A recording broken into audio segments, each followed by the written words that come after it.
allons lire le verset 23 et le verset 24. Sentez-vous libre si vous êtes déjà là.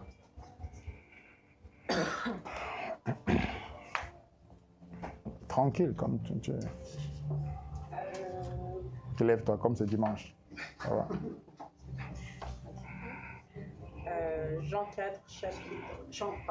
chapitre 4, verset 23-24. Je lis la parole de Dieu. Amen. Mais l'heure vient, et elle est déjà là, où les vrais adorateurs adoreront le Père en esprit et en vérité. En effet, ce sont là les adorateurs que recherche le Père. Amen. Dieu est esprit, et il faut que ceux qui l'adorent l'adorent en esprit et en vérité. Amen. On peut s'asseoir. Merci.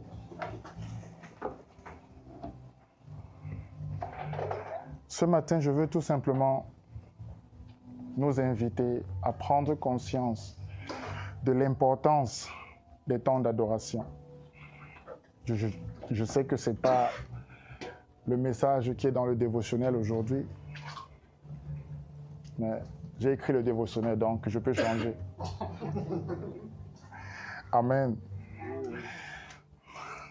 Qui connaît combien important est l'adoration dans cette salle? Vous savez, c'est facile qu'on lève tous les mains. Je vais vous dire quelques points. Je vais vous donner quelques secrets et également partager quelques témoignages ce matin de ce que l'adoration peut produire comme fruit. Je peux mettre un peu plus fort. Juste légèrement. Restez dans cette atmosphère. Restez en prière. Parce que ce n'est pas juste moi qui parle. Il y a des énergies de Dieu qui sont en train d'être communiquées. Donc restez dans la zone de l'esprit ce matin. Je suis le produit de l'adoration. Je suis le fruit de l'adoration. Qu'est-ce que ça veut dire? Oui, j'ai prié, comme tout le monde va dire. Il faut prier, il faut lire la Bible et tout, oui. Mais quand je ne connaissais même pas un verset biblique, quand je ne connaissais même pas, je n'avais même pas retenu un seul verset dans mon cœur, je savais une chose, c'est que quand je cherchais les personnes qui pouvaient partager la parole avec moi, personne n'était intéressé. J'ai compris plus tard la raison pour laquelle personne n'était intéressé à me partager l'évangile. C'est le Père qui me préservait, qui protégeait mon cœur. Mais à ce moment-là, je ne comprenais pas ça de cette manière. À ce moment, je me disais que personne ne veut partager avec moi. Quand je veux joindre les groupes, c'est déjà rempli, il n'y a plus de place. Voilà. C'est compliqué souvent. Vous pouvez interpréter les choses et dire, OK, moi on ne m'accepte pas, alors voilà, il faut que moi je quitte l'église, que je ne sois plus parmi eux. Vous pouvez prendre des décisions. Mais le refus n'est pas toujours un signal de votre départ. Le refus est aussi souvent le langage de Dieu pour vous dire, c'est moi qui veux t'enseigner. Ne prenons pas toujours le non comme étant la voix, genre, oh, ok, Dieu m'a parlé, je vais partir maintenant. Vous êtes en train de mal comprendre. Et si Dieu voulait vous enseigner lui-même, et qu'il empêchait que des voix puissent vous parler pour intoxiquer votre âme, c'est fort possible que le Père vous met à part. Et chaque fois que le Père met quelqu'un à part, c'est difficile. Vous êtes comme isolé. Vous êtes comme seul. Vous êtes souvent incompris. Vous avez des rêves. Vous avez des visions. Mais personne ne les explique. Personne ne vous dit exactement ce que vous voyez. Personne n'interprète ce que vous êtes en train de percevoir. Et vous vous sentez comme si vous êtes tombé d'un ciel que vous ne comprenez déjà pas. Vous vous dites, mais où est-ce que je vais? Et puis personne ne veut vraiment me parler. Père, qu'est-ce que tu veux me dire? Est-ce que tu es en train de me dire de quitter ce groupe? de quitter cette assemblée. C'est très facile. Non, mais le Père m'a dit, en fait, j'ai compris qu'il ne me disait pas de quitter. Il me disait, là où je t'emmène, ce dont tu as besoin, ce n'est pas ce que les gens qui t'entourent peuvent te dire. Parce que là où tu vas, ce dont tu as besoin, c'est moi qui peux te le donner. Ça ne devait pas être dilué. J'ai grandi dans une atmosphère où on parle de Samson qui va couper la tête du lion qui va casser le temple. On parlait de David qui a coupé la tête de Goliath. On parlait toujours de quelqu'un que Dieu utilise pour renverser le démon, le diable, le danger. Pendant 10 minutes. Et après, pendant 40 minutes, on parlait d'argent. J'ai grandi dans ce genre d'église. Et ça, ce n'est pas pour manquer de respect. Si jamais ceux qui me connaissent voient cette vidéo, j'ai grandi dans cette atmosphère. Des gens sont venus, des pasteurs du Nigeria surtout, parce qu'à ce moment-là, c'est le Nigeria qui bougeait. Tous les prophètes venaient de là-bas. Gloire à Dieu pour le Nigeria. Dieu a béni toutes les nations. Mais ça ne veut pas dire que parce que toutes les nations sont bénies, tous ceux qui viennent de là vont annoncer la parole du Seigneur. Exactement selon la pensée de Dieu. Prophétie, les noms donnés, les trucs, des trucs. Je me disais, si je peux recevoir les noms comme ça, je crois que je serai le plus proche de Dieu. Si je peux regarder les gens et puis parler comme ça, c'est que je regardais toutes ces personnes qui venaient. Mais jamais le Père ne m'a rapproché de quelqu'un comme il m'a rapproché de lui quand j'ai lu Good Morning Holy Spirit, Bonjour Saint-Esprit de Benny Hinn. Pas pour dire que je vais relire ce livre aujourd'hui, non, je connais beaucoup mieux aujourd'hui que je peux réécrire tous les livres et puis changer tous les livres. Carrément. Mais à ce moment-là, le Père m'a conduit vers ce livre. Parce que ce livre t'incite à la communion avec le Saint-Esprit. Et toutes les expériences devant Dieu que Pasteur Benny Hinn dit dans le livre, je les ai expérimentées toutes, jusqu'à la couverture dont il parle qu'il a prié toute une nuit jusqu'à ce qu'il était fatigué. Il faisait tellement froid et que l'Esprit de Dieu a pris le soin de mettre la couverture sur lui. Qu'il a ressenti la couverture et la température qu'il ressentait dans la pièce avait changé parce qu'il y avait la couverture sur lui. J'ai expérimenté cela. Tout ce que je vais dire est non pas pour me glorifier, mais pour vous montrer l'importance de l'adoration. Prier, c'est bien. La plupart du temps, quand on parle de prière, nous parlons de ce que nous demandons à Dieu, n'est-ce pas? Seigneur, donne-moi, fais comme ça, ouvre ça comme ça, bénis comme ça, fais comme ça, ma famille, les trucs, c'est ce que nous appelons prière. Je vais à la prière. C'est pour aller bouger des choses dans ma famille, dans ma vie. Personne ne va dire je vais à la prière ou encore je vais communier avec le Père sans toutefois présenter mes besoins, mais seulement l'aimer. Ce n'est pas notre mentalité quand on dit je vais à la prière. Quand on dit je vais à la prière, là, c'est le combat. C'est donne-moi, Seigneur, ouvre cette porte-ci, donne-moi aussi, ouvre, bénis comme ça. Mais par la grâce de Dieu, avec tout ce que j'ai vécu, il y avait une chose que j'ai remarquée, c'est que chaque fois, même quand je ne connaissais rien, parce que déjà, il faut déjà savoir que je suis, pour moi, un miracle, et même pour ma maman. Si elle regarde, bonjour maman. Un miracle parce que, selon les médecins, je vous ai déjà raconté, je ne devais même pas vivre. Donc, l'expérience que j'ai eue d'expérimenter la victoire sur la mort, la victoire sur la maladie. Je crois, ces expériences ont créé en moi un cœur nouveau. Ça faisait que chaque fois que je me mettais à genoux, je n'avais peut-être pas de verset biblique. Je ne connaissais peut-être pas articuler comme les gens qui connaissent articuler articulent. Mais j'avais un secret. C'est que mon cœur était vrai. Peut-être que mon langage était faux, mais mon cœur était vrai. Chaque fois que je levais mes mains, je coulais les larmes instantanément. Pourquoi? Je voyais l'amour du Père, l'amour de Dieu qui m'a sorti de la mort, qui m'a sorti de la captivité.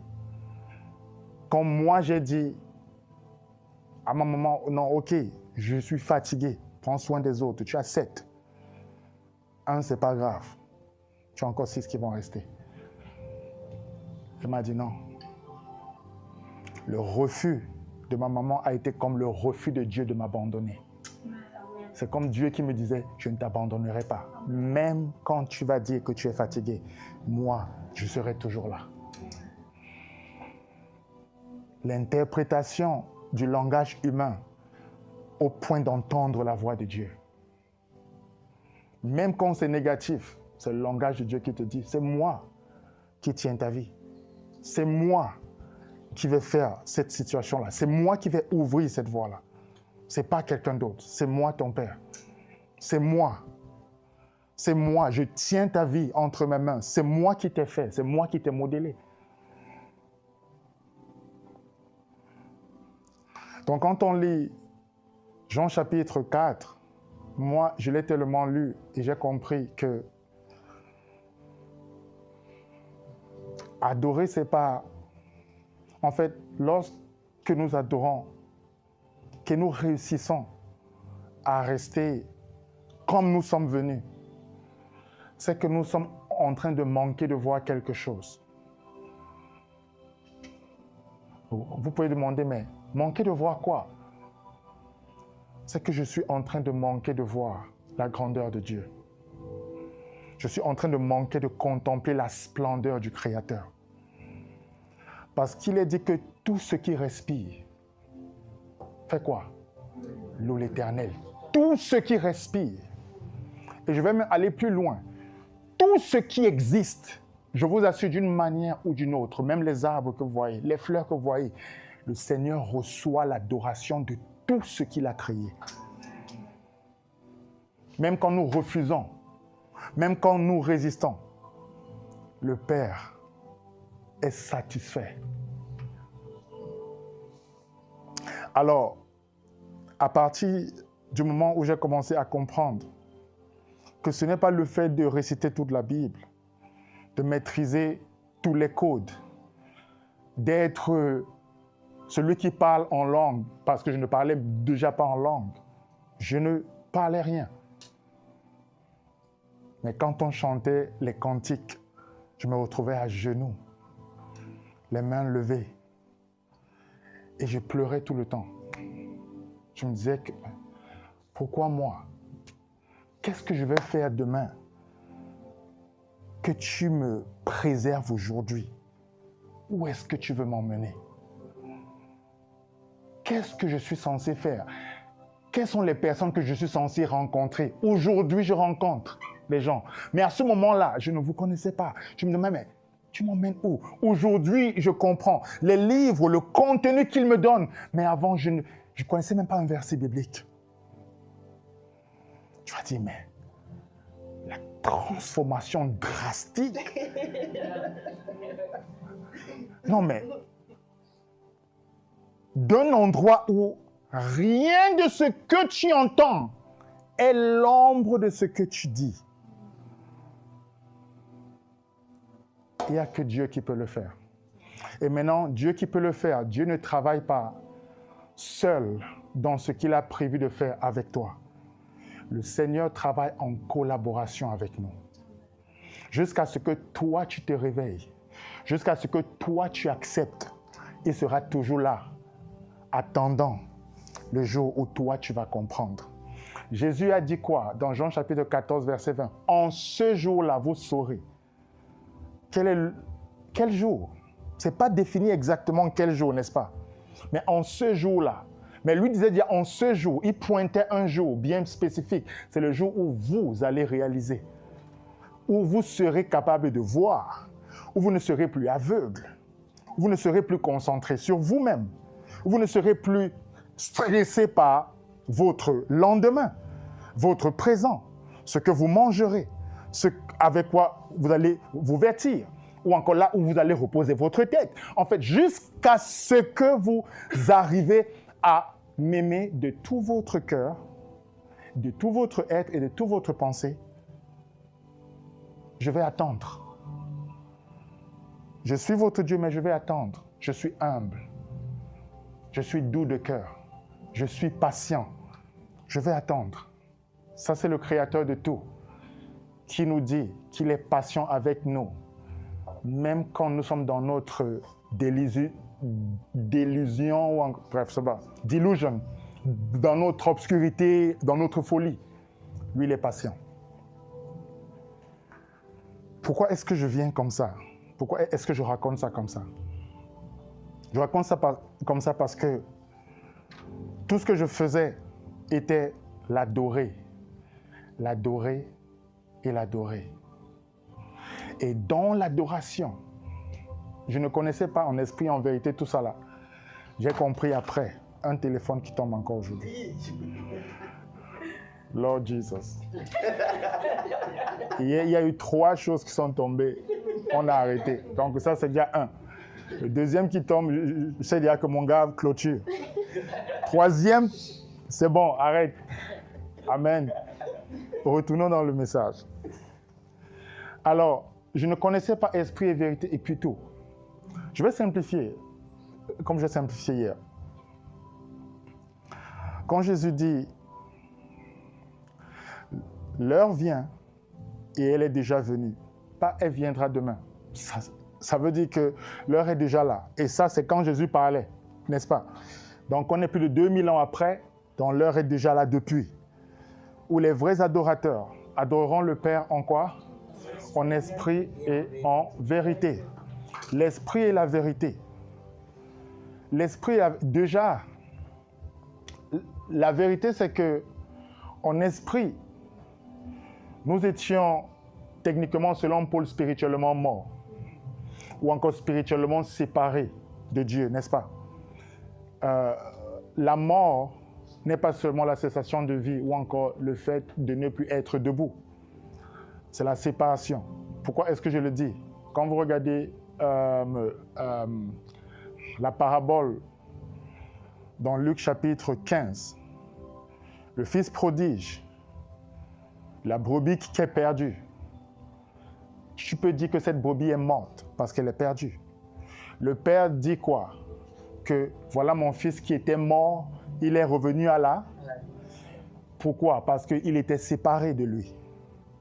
Et puis séparé, ce n'est pas seulement une histoire de distance entre les deux, proximité en termes de calcul physique, mais il était séparé à l'intérieur. Il était devenu étranger de son père à l'intérieur de lui-même. Colossiens 1, 21 dit quoi? Nous qui étions quoi? Autrefois étrangers, ou encore nous qui étions morts dans nos pensées. Pas dans la pensée de Dieu, dans nos propres pensées. Ça veut dire que là, quand Jésus dit en esprit et en vérité, en esprit veut dire que ceux qui sont revenus à la maison, ceux qui sont revenus dans leur bon sens, ceux qui ont les yeux ouverts aujourd'hui, ceux qui peuvent dire « je suis enfant de Dieu » d'une manière consciente, je suis activement enfant de Dieu. Je vis activement cette vie-ci que Jésus m'a donnée, n'est-ce pas? Parce qu'avant Jésus, comme il a dit à Nicodème, il lui a dit quoi? Que jusqu'à ce que tu meurs. Il lui a dit quoi? Jean chapitre 3. Il faut naître de nouveau, n'est-ce pas? Nicodème n'a rien compris. Nicodème dit, attends un peu, j'ai déjà un certain âge. Tu veux dire que je veux rentrer dans le sein de ma mère? je vais rentrer dans le sein de ma maman. Non, Jésus était en train de parler d'autre chose, n'est-ce pas? Il parlait du véritable Nicodème, celui que Dieu a connu, celui que Dieu a toujours connu. Le Nicodème, l'esprit. Alors, nous ne pouvons pas adorer, ou encore, nous ne pouvions pas adorer en esprit et en vérité jusqu'à ce que nous puissions recevoir Jésus qui vient dans le monde. Ce style d'adoration n'était pas possible parce que Jésus devait venir pour ouvrir la voie. Celui qui s'unit au Seigneur devient avec lui quoi? Un seul esprit, n'est-ce pas? C'est lui qui nous permet de pouvoir participer à notre véritable nature. C'est Jésus qui le fait. Donc c'est lui qui nous ouvre la voie de l'adoration. Jésus là est en train de dire, l'heure est arrivée. Maintenant, vous pouvez adorer Dieu. Le Père recherche. Maintenant, les vrais adorateurs peuvent l'adorer. Les vrais adorateurs peuvent l'adorer. Et ça montre aussi que Jésus, il ne nous a pas seulement dit, OK, la porte est ouverte, allez-y, traversez maintenant le pont. On va voir. Ceux qui arrivent là-bas, gloire à Dieu. Non. Qu'est-ce qu'il a fait? Il est entré dans notre existence. Il est écrit quoi dans Jean chapitre 1, verset 14. Le Logos est devenu quoi? Le fait que le Logos devienne chair ou encore la parole devienne chair, ça veut dire que Jésus est entré dans notre humanité, n'est-ce pas? Il est devenu ce que nous sommes, n'est-ce pas? Alors, parce que le Logos devient ce que nous sommes, volontairement, il s'est abaissé jusqu'à notre niveau, afin que, par son abaissement volontaire, qu'il nous emmène avec lui dans sa crucifixion, dans son ensevelissement, dans sa mort, dans sa résurrection, dans son ascension et sa session, son assise, qui nous emmène avec lui dans le cercle de la Trinité, dans le cercle, dans la relation qu'il a avec son Père. Il dit, nul ne connaît le Père si ce n'est le Fils, et nul ne peut connaître le Fils seulement si le Père le révèle. Donc, c'est Jésus qui nous emmène dans la relation qu'il a avec le Père. Ça veut dire que cette relation, c'est la relation du Père et du Fils dans le Saint-Esprit, n'est-ce pas? Donc, aujourd'hui, Jésus nous emmène dedans. Alors, quand il dit en esprit et en vérité, il est en train de nous annoncer que l'heure est venue et l'heure est déjà là. Pour les danseurs que vous êtes, vous aurez l'accès direct, vous serez capable d'adorer ou encore de participer à la danse que j'ai avec mon Père. Vous allez pouvoir suivre les pas de danse. Vous allez pouvoir avoir cette relation. Vous allez pouvoir communier en retour avec le Père qui communie avec moi. Est-ce que c'est compliqué ce matin? Non.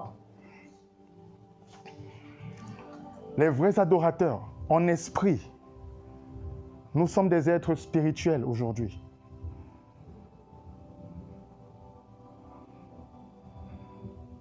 Qui est enfant de Dieu ici? Naturellement. Jonas, il fait comme ça. Mon gars, c'est comme ça. Amen. Ça, c'est ça, juste pour rire. Mais, en fait, Paul nous dit que, il nous dit que la lettre tue, n'est-ce pas? Dans 2 Corinthiens 3. Mais l'esprit fait quoi? Ça veut aussi dire quoi? Que l'esprit donne la vie. À qui? À nous. Voilà. Donc, en esprit, ça veut dire qu'aujourd'hui, nous sommes vivifiés. Nous sommes des esprits. Dieu est esprit. Et puis ceux qui l'adorent, l'adorent en esprit en vérité. Donc, nous sommes esprits. Full stop. C'est fait. Tu es un être spirituel. Pas parce que tu as créé l'esprit. Non. Tu n'as pas besoin de t'enrouler. Tu es un être spirituel. C'est pas non, pas besoin du film. Tu es un être spirituel. Tout simplement. Amen. en vérité. Jésus, c'est le chemin et la vérité et il est la vérité. Il est la vérité. En vérité, ça veut dire que ton adoration n'est pas un moyen pour toi de demander ou encore d'essayer d'obtenir quelque chose. Tu parles dans la vérité. Tu parles dans la conscience du Christ qui a été révélé. Le langage que tu utilises dans l'adoration est un langage de contemplation du Père. C'est le même langage que Jésus a dans la contemplation de son Père. Il ne demande pas à son Père. Il sait que son Père prend soin de lui. Il n'a pas besoin de demander parce que le Père est responsable. Le Père n'est pas irresponsable, il est responsable. Alors mon adoration n'est pas dirigée dans un sens où je vais demander ou encore démontrer mon manque d'assurance de la capacité du Père de prendre soin de moi. Quand je me tiens, je célèbre sa grandeur. J'apprécie sa splendeur. Je reconnais son cœur. Je laisse que mon cœur, mais je dis, fond dans sa présence. Je ne viens pas là. Seigneur, tu vois comment hier... Non, non, non, non. Il est mon Père. Et il est un bon Père. Quand Jésus priait, notre Père qui est aux cieux, il savait qu'avant même que je lève ma voix, il a même dit une fois que c'est pour vous que je prie. Je prie, ça c'est pour vous que je prie. Parce qu'en réalité, tu n'as pas besoin de faire quoi que ce soit. Il sait et connaît qui il est pour moi. Et il connaît que je suis conscient de qui il est pour moi. Donc dans ma manière de faire les choses, je suis conscient que je ne suis pas seul. Je suis conscient que chaque coin de rue dans laquelle j'arrive, il va me dire, va à gauche, va à droite. Et même quand je perds de vue la voie, il est toujours présent avec moi, même dans l'endroit, et me dirige encore que non, viens par là. C'est par ici la route. C'est le genre de Père qu'il nous a montré. L'adoration, l'importance de l'adoration. La première fois où je prie pour quelqu'un, j'étais parti voir ma maman et mes sœurs où elles étaient au moment. Et puis, je devais rentrer. À ce moment-là, je dormais à l'église, par terre comme ça, sur le concrete, comme ça. Je partais voir ma maman et mes sœurs. Et je devais rentrer dormir. Bref, pour moi, prier à l'église. Des gens sont venus en pleurant, en courant. Et ma maman était dans la maison d'une femme appelée Maman Françoise. Et puis cette dame était dans le groupe d'intercession de l'église. Et la dame était connue dans le quartier comme quelqu'un qui prie beaucoup. Donc les gens sont venus. Maman Françoise, telle personne est morte. Les gens pleuraient et tout. Maman Françoise devait partir avec ces personnes. Et elle m'appelait petit pasteur, jeune pasteur. Parce que la prophétie que le monsieur qui avait prié pour moi m'avait donnée, Maman Françoise avait retenu ça. Quand je ne connaissais encore rien, il m'a dit des choses que non, toi tu ne vas pas mourir. Là où tu es là, c'est le Père qui t'appelait. Et il a prié et j'ai été guéri comme ça. J'étais tellement maigre que le vent, quand ça souffle un peu fort là, j'allais comme ça là. J'allais un côté. Aujourd'hui, quand je voyage, en fait, les gens qui me regardent ne voient même pas. Non, c'est pas possible. Toi, tu as grandi bien. Regarde comment tu es et tout. Non, je n'étais pas comme ça. Je n'étais pas comme ça. Je n'étais pas comme ça. Parfois, quand tu racontes même, ça te n'étais pas comme ça avant. Mais la grâce de Dieu a tellement corrigé l'erreur que tu ne vois même plus l'erreur. Tu vas regarder, tu vas dire que, mais attends, non mais, tu ne peux pas voir ce par quoi je suis passé. Il a tellement corrigé qu'il a plus que corrigé. Sa correction n'est jamais sur mesure. Comme sa grâce n'est pas juste abondante, elle est surabondante. Il fait, même quand il a multiplié le pain, ils sont rentrés avec combien de paniers de pain? Et il donne toujours au-delà. Ceux qui lui font confiance, il te donne toujours au-delà. Quand tu lui fais confiance. Quand tu lui fais confiance. Ça ne va pas être comme tout le monde attend. Mais quand tu lui fais confiance, il ne te donne jamais exactement comme tu demandes. Il dépasse tes attentes. Non, mais il remplit tes courbes, il remplit tes corbeilles, il remplit, mais aidez-moi. Même la pêche, ils ont pêché toute la nuit. Des professionnels pêcheurs, n'est-ce pas? Mais quand il est venu, qu'est-ce qu'il a fait? Il a dit non, lancez au sens contraire. Qu'est-ce qui s'est passé? Ils avaient besoin d'aide pour tirer les filets. Apportez les bateaux, tirez! Mais qu'est-ce qui s'est passé? Ils lui ont fait confiance quand ils ont lancé les filets de l'autre côté. Ils n'ont pas dit non, nous sommes des professionnels. On a déjà fait toute la nuit, nous sommes fatigués, rentrons dormir. Il a dit, les gars, lancez l'autre côté. Ça ne faisait aucun sens. Comme souvent, ça ne fait aucun sens quand Dieu nous demande de faire des choses. Nous résistons. Que non, je connais beaucoup. Non, selon mes calculs, avec l'expérience que j'ai eue, chaque fois que je vais de ce côté-là, ça ne marche pas. Donc, moi, je vais rester ici. Le Père te dit, va à gauche. Tu dis non. Non, Satan quitte ma pensée. Nous avons même souvent satanifié Dieu. Tout simplement parce que nous ne voulons pas. Parce que à ce moment-là, tu perds le contrôle. Ce n'est plus toi ton calcul. Ce n'est plus toi ta forme. Ce n'est plus ce que toi tu veux faire. C'est autre chose. Alors là, tu dois lâcher prise. Et jusqu'à ce que tu lâches prise, tu ne verras pas la surabondance que Dieu a déjà rendu disponible pour toi. Pas va, a déjà. C'est déjà préparé. Les poissons là étaient là. Mais les gars, je dis, ils devaient écouter le Seigneur leur dire quoi faire. Sinon, c'est venu d'où? Ils ont pêché toute la nuit. Les poissons là, jusqu'à ce qu'ils demandent de l'aide. Ils sont venus d'où? Ils étaient là. Mais ils étaient dans un coin.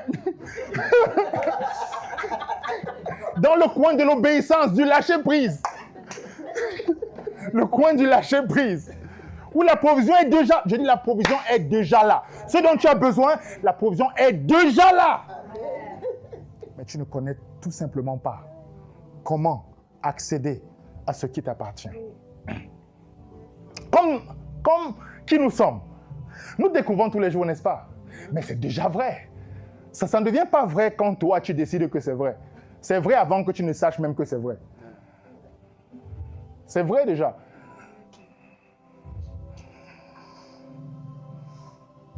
Dans l'adoration,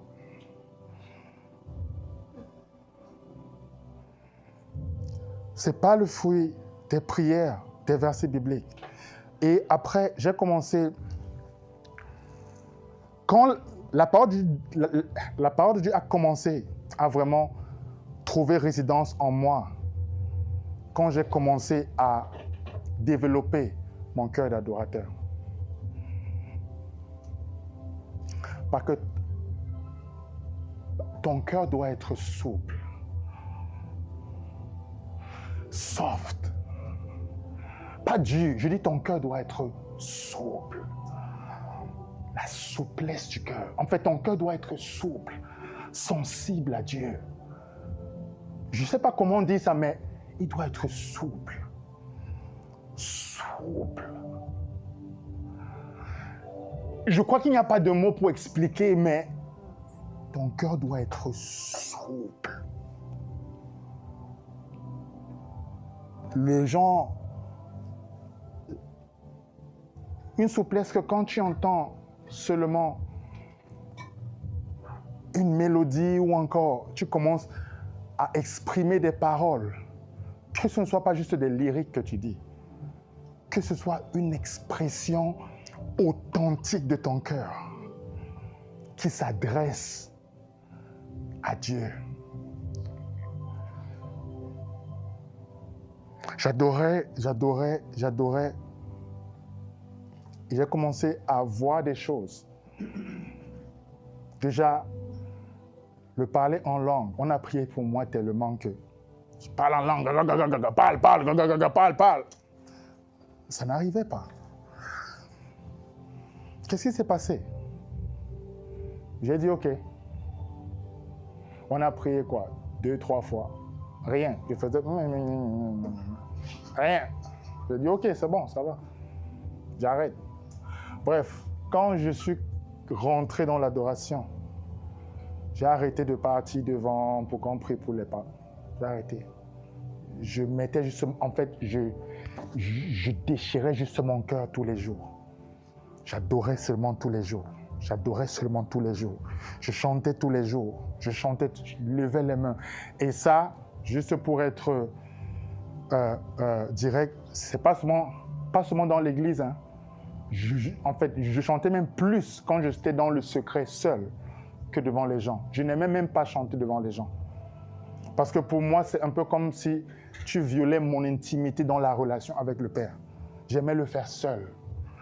Parce que seul, c'est entre lui et moi. Seul, c'est privé. Et je chantais, je me cachais pour adorer, pour communier.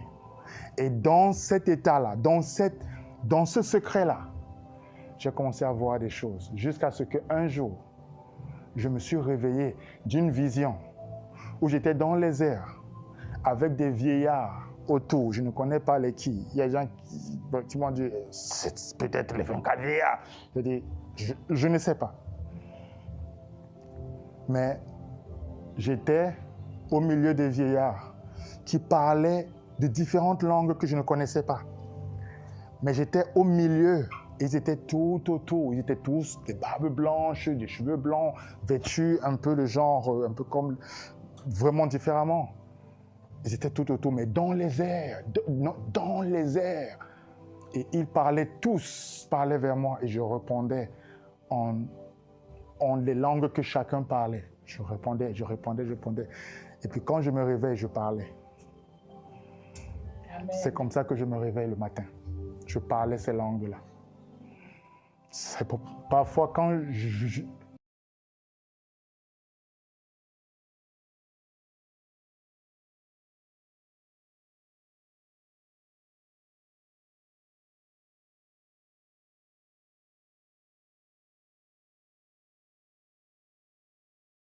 où l'adoration devenait mon repas quotidien.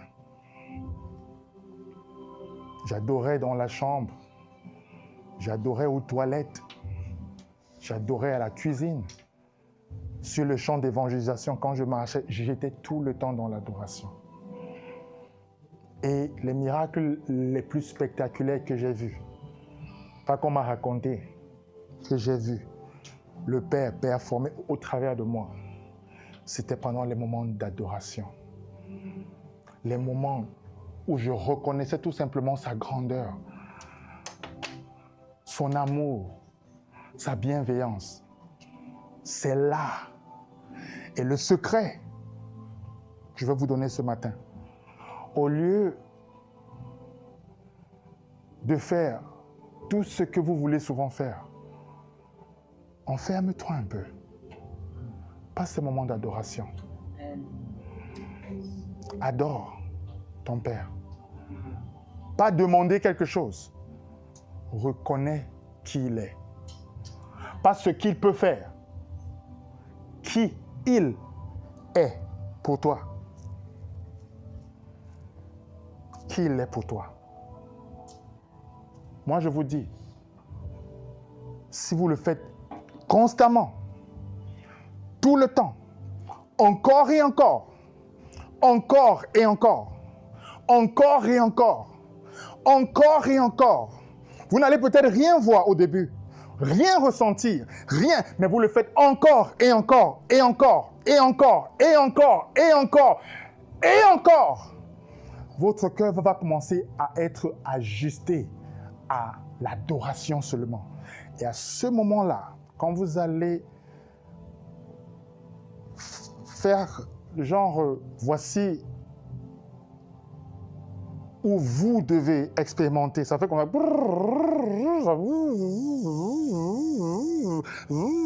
quand vous allez arriver ici, tac, on n'aura même plus besoin de vous dire des choses. Vous allez commencer à transporter une atmosphère qui sera différente. C'est comme si vous ne marchez pas. En fait, c'est comme un aura quand vous marchez, où vous allez. Parce que plus vous passez le temps dans cette atmosphère-là, vous commencez à être impacté par elle. Impacté, c'est un peu comme quand vous entrez dans un endroit où il y a une certaine odeur. Quand vous ressortez, c'est comme si vos vêtements aussi. Quelque part, quelqu'un peut sentir, tu étais où là? Cuisine? Cuisine ou bien, c'est quoi? Je peux sentir le fromage. Ça vient d'où? Ah oui, je viens de... Ouais, ah non, je viens de... En fait, c'est un peu ça. Mais maintenant, dans le domaine de l'esprit, vous allez tellement être là-bas que quand vous sortez, peut-être qu'ils ne vont pas dire tu sens Dieu. Ils ne vont pas dire ça. Mais ceux qui sentent vont sentir qu'il y a quelque chose. Il y a quelque chose de différent avec cette fille-ci. Je dis, il y a quelque chose avec ce gars que quand il entre quelque part, je dis, il n'a pas besoin de parler. Quand il est assis, non, mais c'est comme s'il y a quelque chose dans l'air. Quand il traverse la porte, il n'entre pas seul.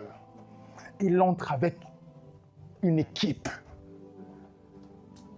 Quand il doit parler, il n'a pas besoin d'élever la voix. Mais l'impact de chaque mot qu'il dit, tu ressens que ça, c'est quelqu'un qui adore. Et les gens qui adorent, ils ont une certaine douceur. Ils sont un peu un genre. Comme sinon tout va bien. Tout va bien. Pourquoi? Ils ne comptent pas sur leur physique, force et puis tout, non. Pas qu'il n'y a pas les besoins, mais que tu es tellement habitué à cet endroit que tu ne veux plus regarder à ce qui ne va pas. Tout ce que tu sais, c'est qu'il suffit que tu t'enfermes.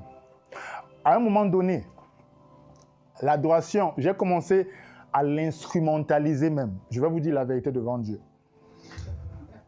Quand je n'avais pas d'argent souvent, quand les factures arrivaient, j'entrais dans ma chambre. Je dis, ma famille connaissait déjà que quand il ne sort pas de la chambre, c'est que le compte... Ma petite sœur, Marie, Popo, tu connais. Quand je m'enfermais, c'est que... Ouais, les robinets sont fermés. Alors, il fallait rentrer dans la chambre. Donc, je sortais peut-être 17h. Non, mais je reste là-bas dedans toute la journée. J'adore. Je sors quand je reçois un message. Gloire à Dieu pour les personnes que Dieu m'a données. Merci pour les personnes que j'ai connues et également Chantal qui est là. Amen. C'est comme si le Seigneur touchait quelqu'un. Ça c'est particulièrement en 2011-2012 comme ça. J'instrumentalisais l'adoration. Je disais que maintenant je connais. Je m'enferme là avec le Père. Je dis, je reste ici. Je dis que je vais te donner les paroles les plus magnifiques qui existent. Après, ting, message. Quand le message sort, merci. Je ne dis pas de faire ça comme ça, mais je suis arrivé à ce niveau-là. C'était pas le... C'était pas le bon niveau. Mais j'ai grandi. J'ai grandi. En fait, c'est pour nous montrer que c'est tellement fort que je vous dis, c'est tellement fort que ça peut devenir quelque chose. Je dis, l'adoration est tellement forte.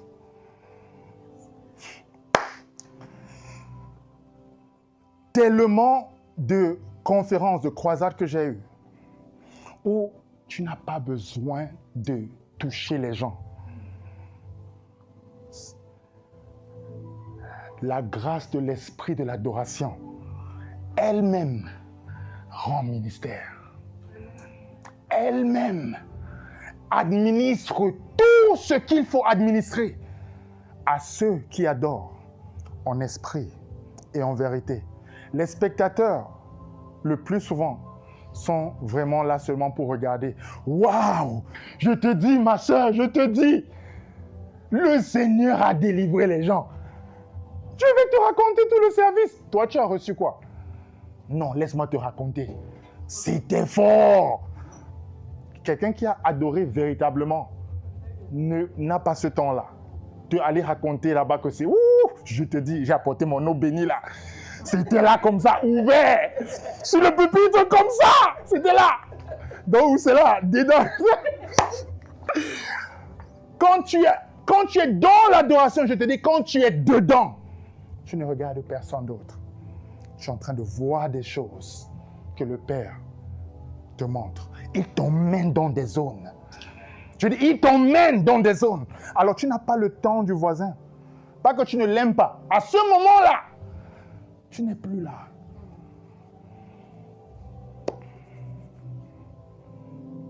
Alors, je veux nous challenger tous ce matin. Oui, j'enseigne. Je peux enseigner tous les jours, si vous voulez, 24/24. J'aurais à dire. Mais est-ce que je dirais que c'est là, que c'est l'enseignement qui a fait qui je suis? Je dirais non, même à mon réveil. C'est le cœur d'adorateur. C'est le cœur d'adorateur. L'adorateur n'a pas besoin de vous citer trop de versets bibliques pour prier pour vous. Même, il peut même seulement passer comme ça, là, son pain, son ombre. En fait, parce que tu transportes quelque chose. Vous allez voir que Pierre, dans Acte 5, l'ombre de Pierre faisait quoi? Il essaie des malades. Dans Acte 19, Paul, même ses vêtements, mouchoirs, des trucs comme ça. J'ai vécu ces choses-là. Vraiment, ça, ce n'est pas pour raconter des trucs. Devant Dieu, encore, je parle. J'ai vécu tous ces trucs-là. Pas parce que je priais beaucoup. Et vraiment, oui, je priais, mais ce n'est pas parce que je priais beaucoup. C'est le cœur de l'adorateur. Le cœur d'adorateur ne garde pas de l'animosité contre son frère. Le cœur de l'adorateur n'envie pas. Le cœur de l'adorateur ne juge pas. Le cœur de l'adorateur ne critique pas. Le cœur de l'adorateur ne veut pas le mal de son frère. Le cœur de l'adorateur soutient celui qui est faible. Aide celui qui n'a pas. Tient la main de celui qui est perdu. Le cœur de l'adorateur ne va pas être là. Oh non, parce que celui-là ne fait pas comme ça. Voilà. Non, le cœur de l'adorateur a un langage complètement véridique. Esprit et vérité. Et la vérité, c'est Jésus, n'est-ce pas? Le cœur de l'adorateur parle Jésus. Même si tu me montres quoi, le seul langage que j'ai, c'est Jésus. Parce qu'il est la vérité. Parce que toi, tu me montres. Parce que quand tu guéris, tu seras également en accord avec la vérité.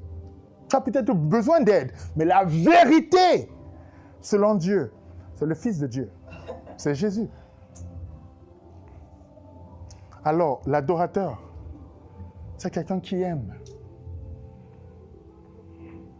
Il ne choisit pas d'aimer. Il aime tout simplement. Il ne fait pas de parti pris. Il n'a pas de groupe. Il n'a pas de préféré. Oui, il y en a qui peuvent être plus proches. Oui, ça arrive. Mais dans la manière d'exprimer cet amour, il n'y a pas quelqu'un qui est au-dessus de l'autre. Il l'aime en réalité. Il n'aime pas pour ce que tu vas lui donner ou ce que tu ne vas pas lui donner. Il l'aime parce qu'il aime. Il l'aime parce qu'il vient. Il a été conçu de l'amour. Nous avons été créés. Nous sommes de Dieu, n'est-ce pas?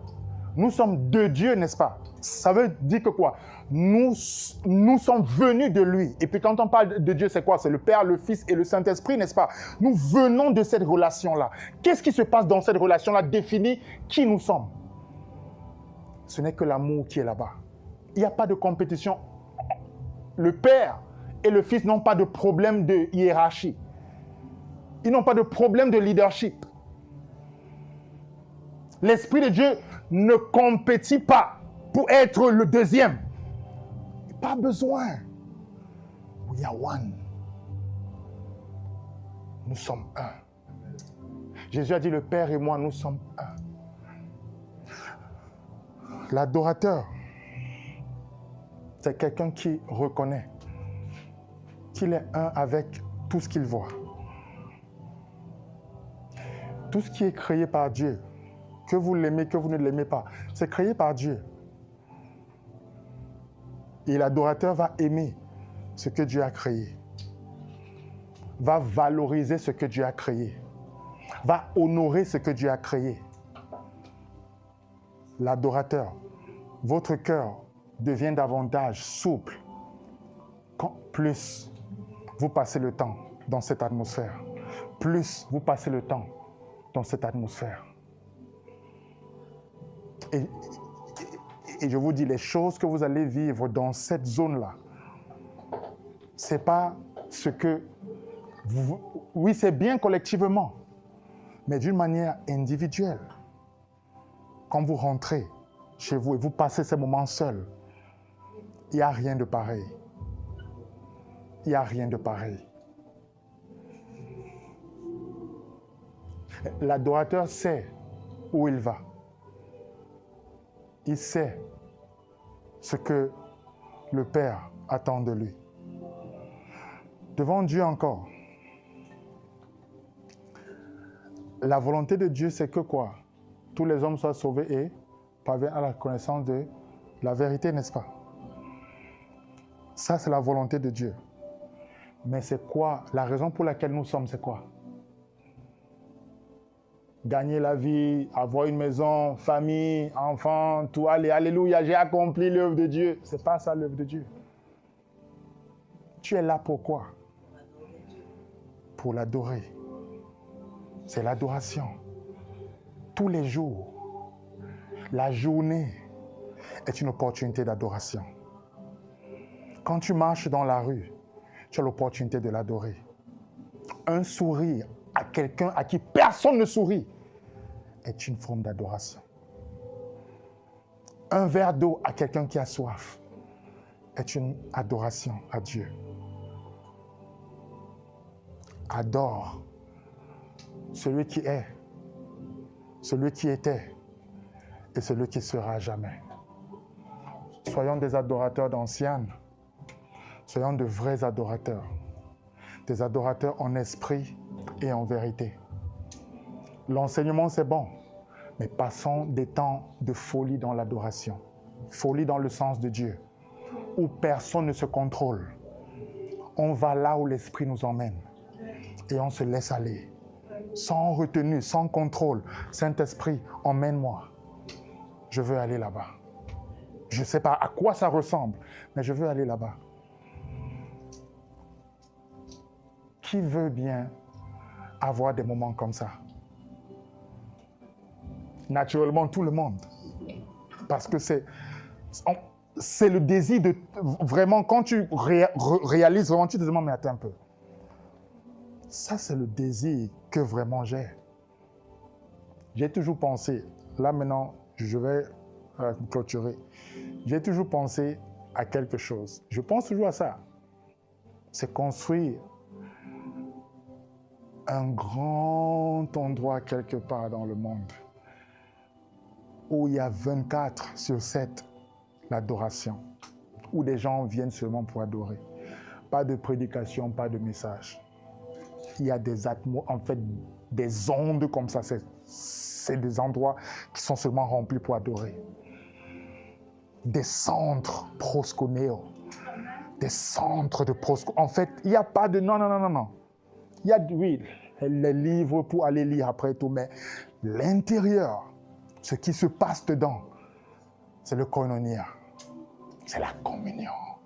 Quand tu entres là, c'est juste pour communier.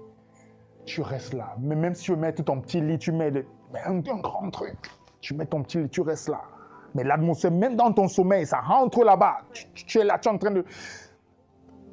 Je crois que beaucoup de personnes aimeront quelque chose comme ça que mais c'est tout ce que moi je veux dans la vie. J'ai souvent dit que si tu veux, bref, aujourd'hui, que je suis prêt à tout perdre, à tout laisser aller. Je crois que mon cœur arrive. Ma maman, c'est encore un peu difficile, légèrement, mais je crois que j'arrive très, je suis très proche. Je t'aime beaucoup, mais je suis très proche de dire oui à tout. Mais vivre dans l'adoration tout le restant de ma vie. L'adoration.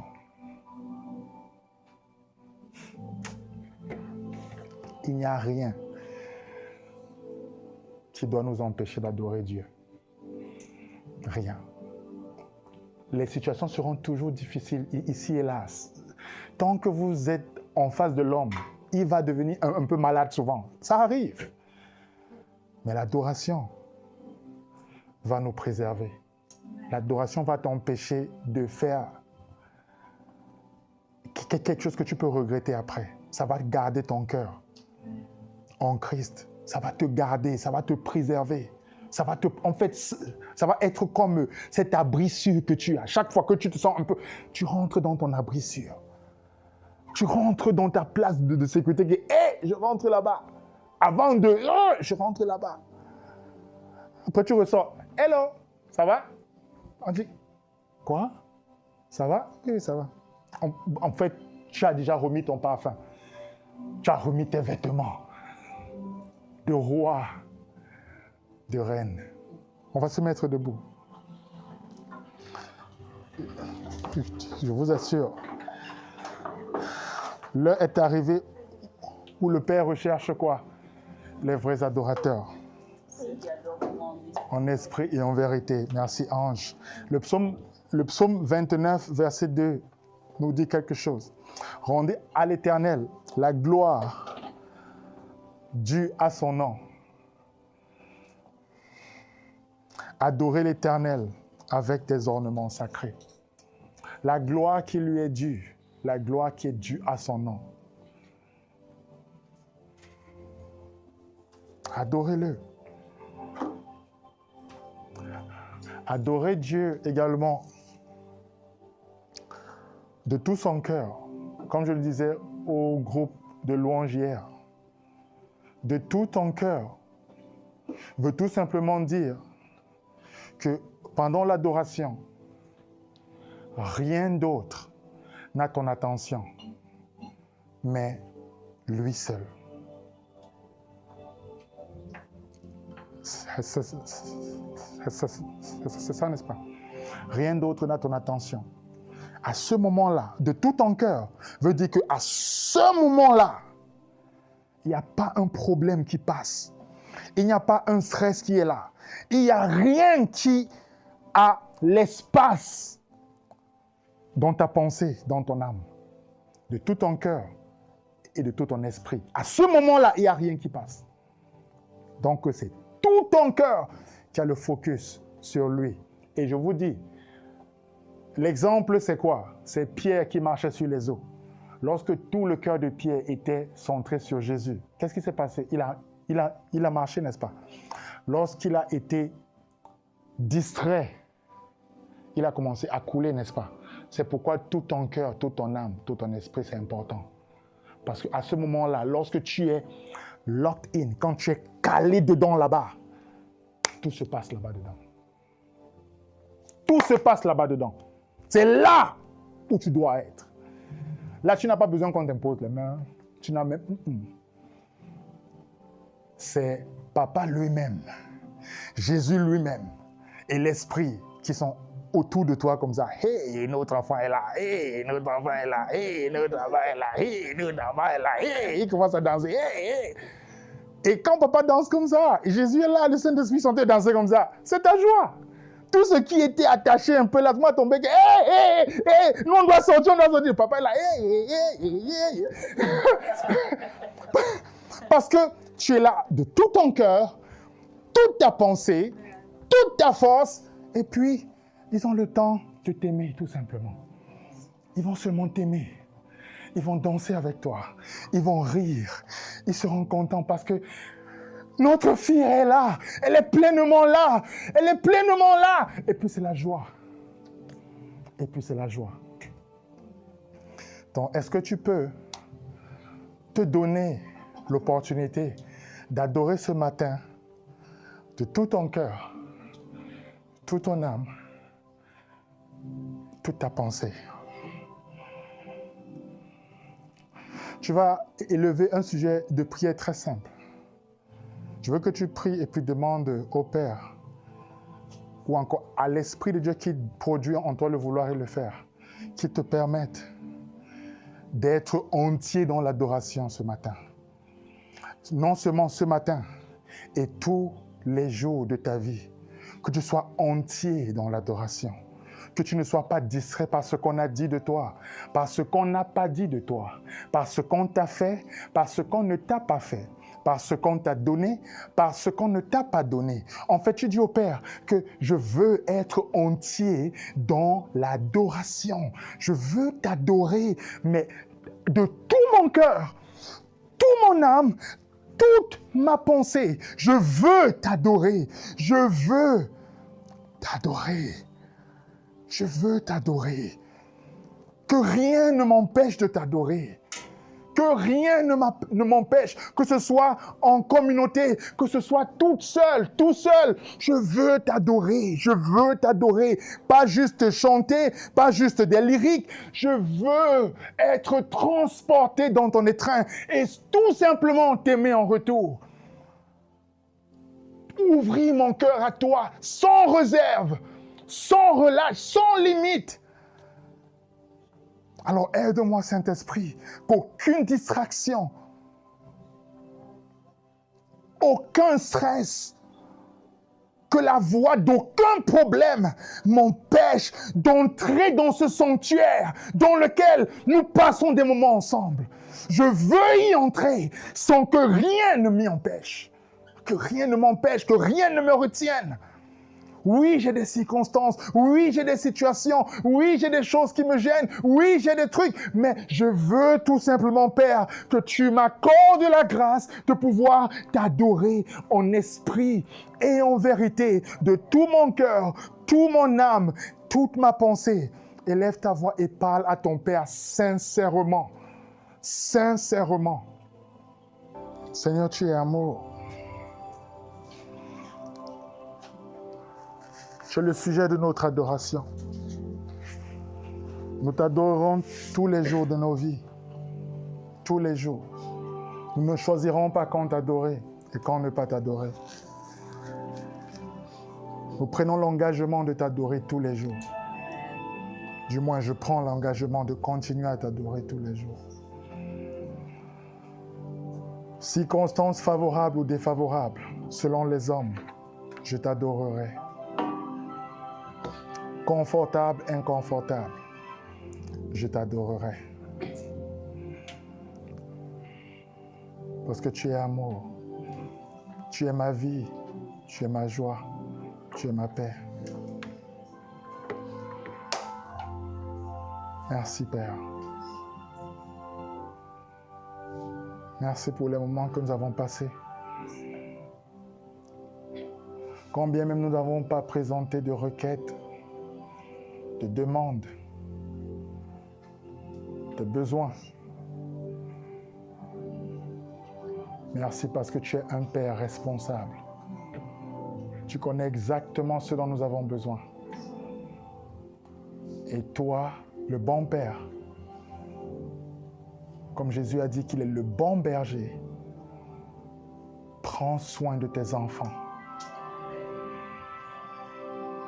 Nous ne nous inquiétons de rien. Et je commande que tout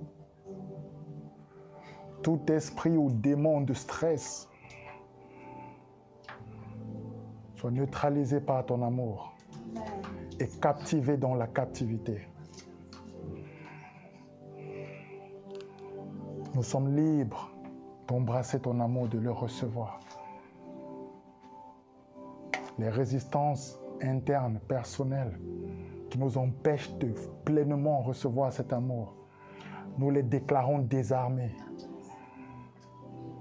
Nous embrassons ce que toi tu as déjà rendu disponible pour nous.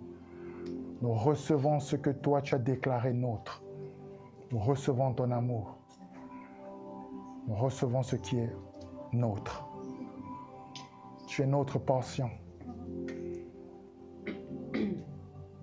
Et c'est seulement de cette portion dont nous avons besoin.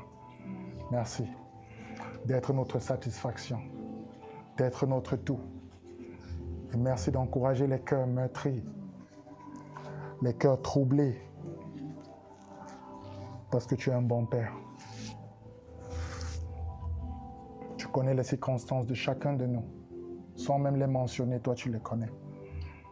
Et merci parce que tu es un bon Père. Tu es un bon Père. Merci pour cela.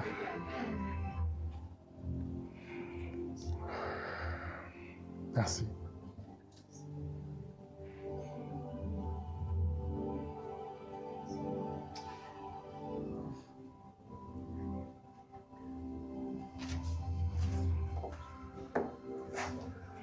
Merci.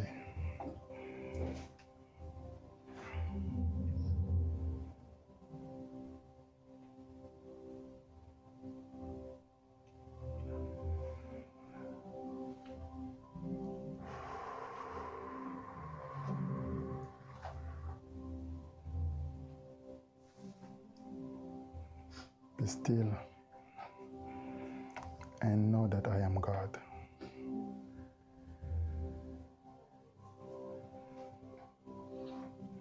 Be still and know that I am.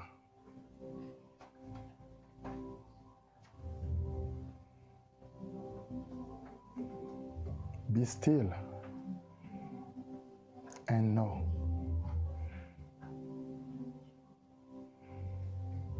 Be still